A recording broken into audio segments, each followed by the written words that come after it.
Assalamualaikum warahmatullahi wabarakatuh. Perkenalkan, nama saya Ibnu Sina, NIM saya 223020901010. Di sini saya akan jelaskan diagram gaya benda bebas. Baik, pada gambar kita ketahui bahwa jika benda memiliki massa, maka dia akan memiliki gaya berat, yaitu arahnya atau ke pusat bumi. Gaya berat itu W ada. Yang kedua, tegangan tali atau gaya tegangan tali. Karena kita lihat pada gambar tersebut tidak ada tali, maka tidak ada. Yang ketiga, gaya normal, menekan permukaan atau bersentuhan dengan permukaan. Gaya normalnya ada. Untuk arahnya itu ke atas. Gaya normal itu N. Membentuk sudut 90 derajat atau sudut siku-siku ada. Yang keempat, gaya gesek, karena diasumsikan kasar, maka gaya geseknya ada, yaitu berlawanan dengan arah gerak benda. Karena di gambar ini arahnya ke bawah, maka gaya gesek yang dihasilkan itu ke atas, yaitu berlawanan dengan arah gerak benda F. Nah, setelah semua gaya kita ketahui, maka kita akan memproyeksikan dengan sumbu X dan sumbu Y.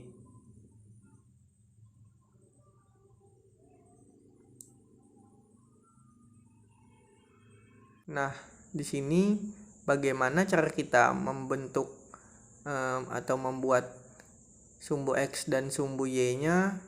Kita asumsikan di sini bidang miring sebagai sumbu X,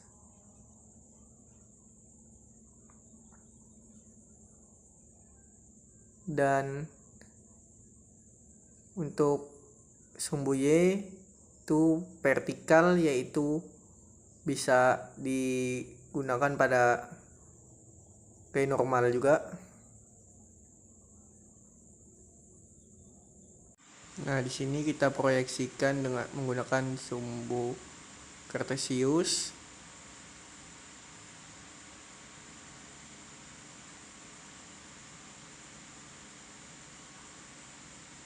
Nah, gaya gesek di sini ke arah sumbu X positif.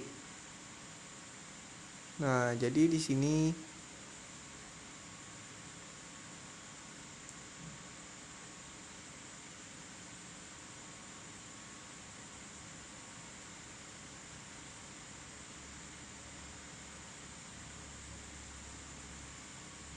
bisa kita tuliskan di sini X, di X-nya yaitu F.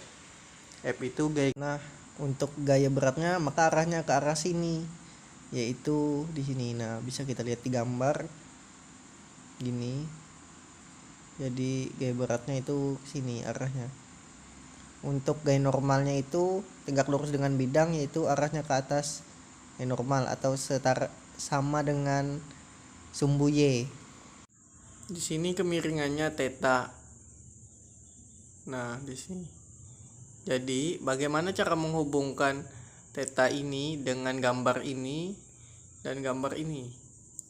Nah, theta ini sama saja dengan sudut yang dibentuk oleh W atau gaya berat dengan sumbu Y. Nah, jadi theta itu di sini letaknya.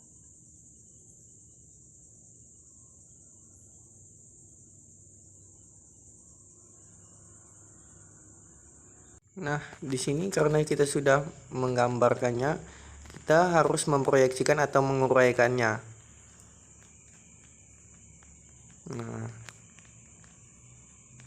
karena di sini F sudah ada di sumbu X, kita tidak perlu menguraikannya, dan juga N-nya sudah ada di sumbu Y, kita tidak perlu menguraikannya. Yang perlu diuraikan cuma sumbu atau W aja, yaitu gaya berat. Nah, di sini kita tarik di sini. Itu proyeksinya WY. Terus untuk kita proyeksikan dengan sumbu X yaitu WX.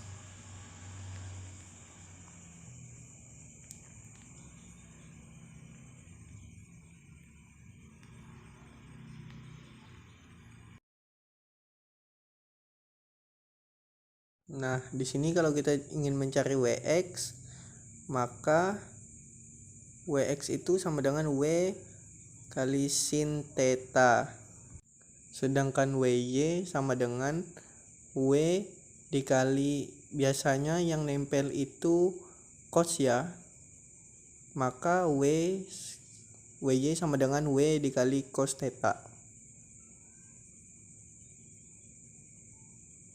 Nah, begitu. Nah, selanjutnya kita menentukan resultan fx-nya.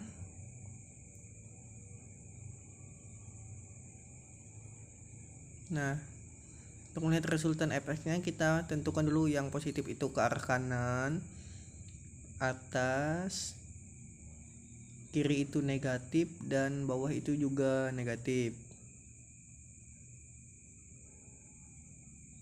Maka bisa kita lihat dari sumbu kartesius, gaya yang positif itu gaya gesek atau F, dan negatifnya itu WX. Nah, untuk selanjutnya, untuk W ini tidak lagi kita gunakan karena sudah kita proyeksikan, yaitu WX yang kita pakai dan WY.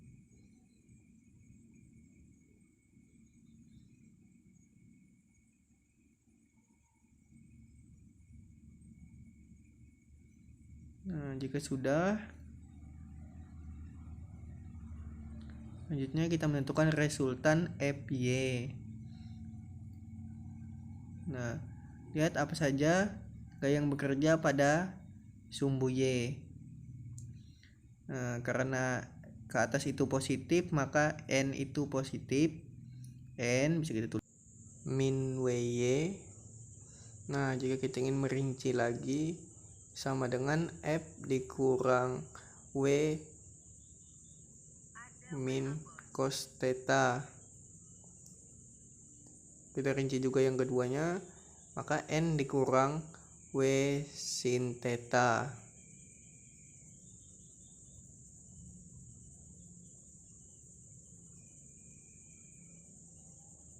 Nah, itulah gaya-gaya yang bekerja pada balok bidang miring pada kasus yang kita selesaikan ini. Ini yang kita sebut sebagai contoh penerapan diagram gaya benda bebas.